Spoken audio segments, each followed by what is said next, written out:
Hey y'all, how's it going? Welcome back. It's Mia, and today we are discussing Westworld Season 4, Episode 5. And I just gotta say, we've been getting back-to-back hits. I think we were 5 for 5 with this series, and I am so pleasantly surprised. I've been enjoying every single episode, and I think this one in particular was really fun or really special because we finally got to see more from the perspective of Hale and William and Christina. So we were really kind of laser focused on this new world that Hale has built, or this new kind of really even park, like almost the whole world is a park. And so I don't know, wow, I just gotta say, really great job. And I love the soundtrack for this season and every single episode. So that's enough of me gushing. Let's get into some of the big things that we learned this week, because I was like, just when you thought you knew it all, they unloaded everything on you. They're like, no, we got more. So first up, we are really starting to understand what's going on with Hales Creation. What the heck happened here? And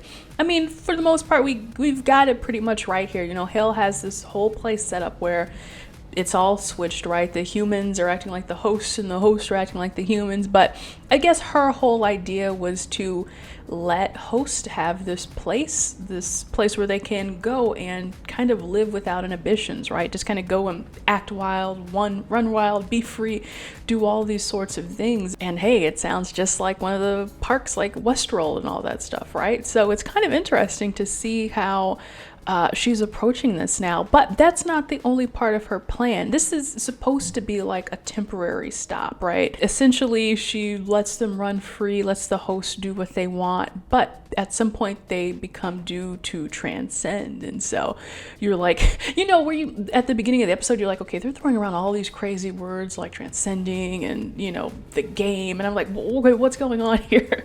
So basically we find out that the hosts are basically supposed to just give up their physical form after some time. The whole idea is like, hey, this is just a temporary stop, and then what's going to happen next is you are going to get your brain sucked out of you, and I suppose just go live in the cloud, go live in a virtual world, because apparently that's what Hale sees as like the ultimate creation. Like, even though she, I guess, and likes that the hosts have this opportunity to kind of play in this world in the same way that the parks were, she also thinks that there's another step to this evolution, which is just losing the human or physical form altogether and becoming just consciousness. And we also find out that with Hale specifically, she is starting to grow a little tired of playing God. Like, once you reach ultimate power, it's like, well, what do you do next, right? It's like, if I had this channel I was thinking about, and it's like, well, what if I just came into having like 1 million subscribers? It's like, it's not as fun as like getting to grow and getting to play and getting to,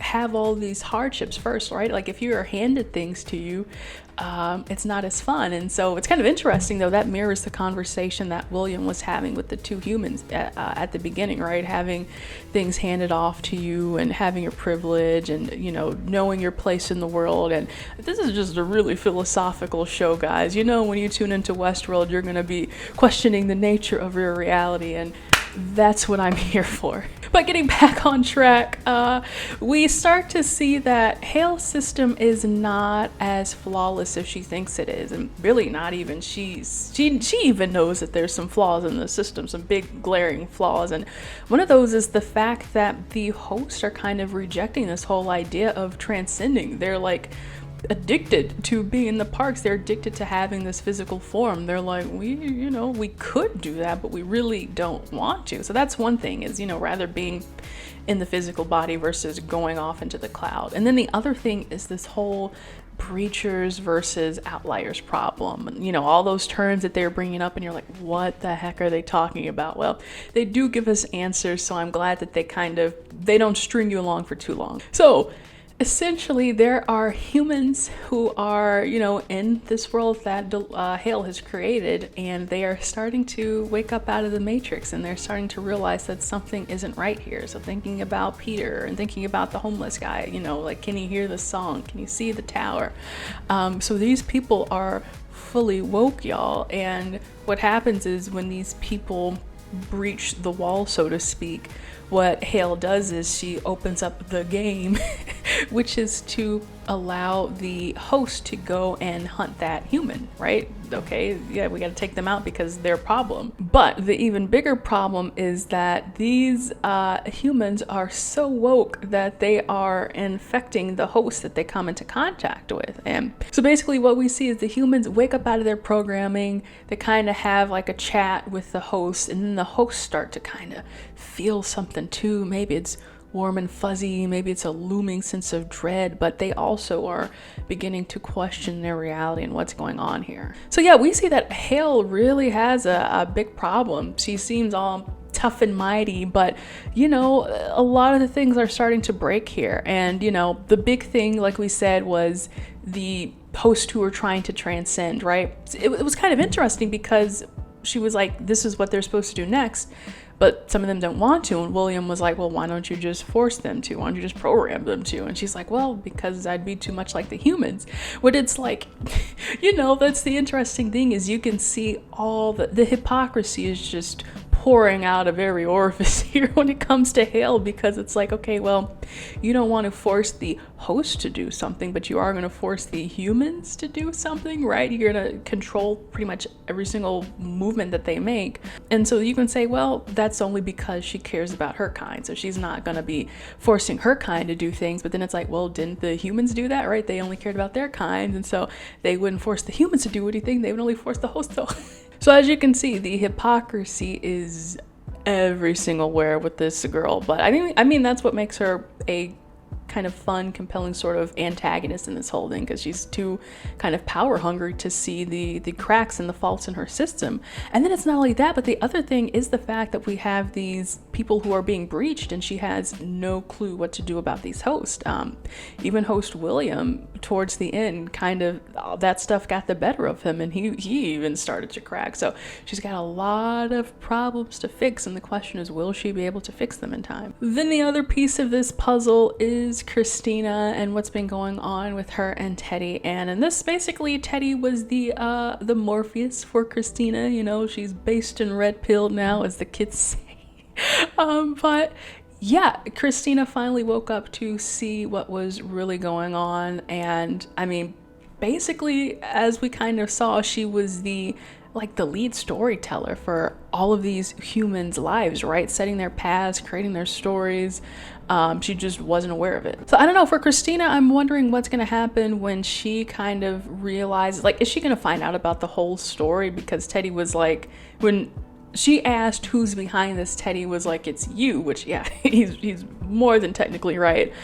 So will she find out about the rest of her past, you know, the stuff about Dolores, the Wyatt stuff, everything that happened in the park, everything that happened about the revolution, and how can she use that to potentially help save the humans? I'm also curious about Teddy too, you know, kind of finding out how he broke out of his own programming, because, you know, we saw he can see the tower, he knows what's going on. So you know, like, is he technically an outlier? Was he infected by a human? I have a lot of questions about that. And why would Hale bring back Teddy in the first place? I mean, maybe she just brought him back just to have somebody to bring back, but who knows? There could be a deeper meaning behind it. So now we ask what comes next, because it seems like Hale is really on the losing team here. It's like she's got all these forces working against her. She's got, okay, host William, who's kind of lost in battle. He might turn on her. Then we've got Team Bernard, who will be making a comeback, bringing back Maeve, and Stubbs is out there in the field too. Then we've also potentially got Caleb coming back into the mix, if somebody finds him and sets him free. Then we've got Team Dolores and Teddy, who I'm sure will find some way to bring her down, or will want to bring her down. And it's like even Hale herself is vulnerable and is fragile, because she is not so confident in herself anymore. She's trying to figure out what the heck is going on. And so, I mean, all that can just lead to her downfall. So I feel like it's going to be like Stranger Things, where we have all these groups, right? Like Bernard and Dolores and, you know, William, all kind of doing their own separate thing to bring her down. And then towards the end, they're kind of meet in the middle, and they're like, oh, hey, we were all working towards the same thing here. So potentially, you know, the walls can start crumbling down. But that also leads me to wonder, like, is Hale completely defenseless? Because we do know that Bernard had to go and search and find the possible scenarios where they would win. So that means that Charlotte Hale still does have an upper hand, or the, you know, Charlotte Hale, that is Dolores. But like, for one, she has an army of humans that can pretty much do whatever she wants them to do. So I think a big thing towards taking her down obviously would have to be taking down the tower and making sure that they can no longer emit that signal, because I mean, obviously that's bad news bears when she can control basically all of humanity. But I mean, it's still possible that Hale could have an ace up her sleeve. Again, we still got episode 6, 7, and 8 to go through this, so who knows what's going to be going on. And I also wonder, I'm not going to let this go, in the last episode where Hale was talking to the host Caleb that she created, and was trying to figure out why he wouldn't obey her, why he kept turning. That could potentially, if that information is useful, that could potentially be some sort of key to helping her to make sure that there's no more breached humans, right? If she's able to find out why Caleb is fighting, then she might be able to find out why some of these other humans are being breached. Except for, now that I think about it, that one guy that she was using in the example, she said there was something wrong with the frequency with the sound, so maybe not. I don't know, I just really liked that scene, and I was like, I just hope that there's a payoff to what was going on in that last episode. So final thoughts about all this. I'm still curious about what's going on between Hale and Christina. Why check on her? I guess it's herself, so it's like, why not? I mean, at the very least, she might be suspicious of Dolores / Christina breaking her programming, and then knowing how potentially powerful she could be if she did wake up.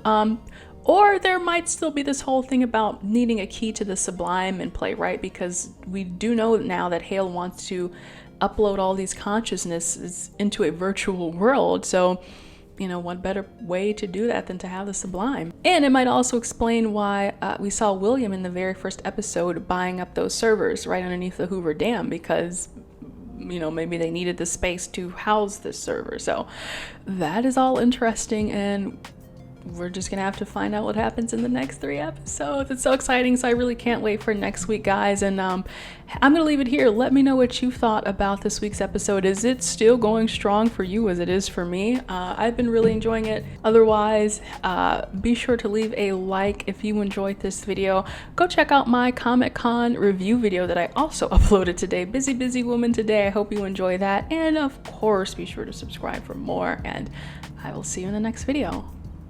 Bye.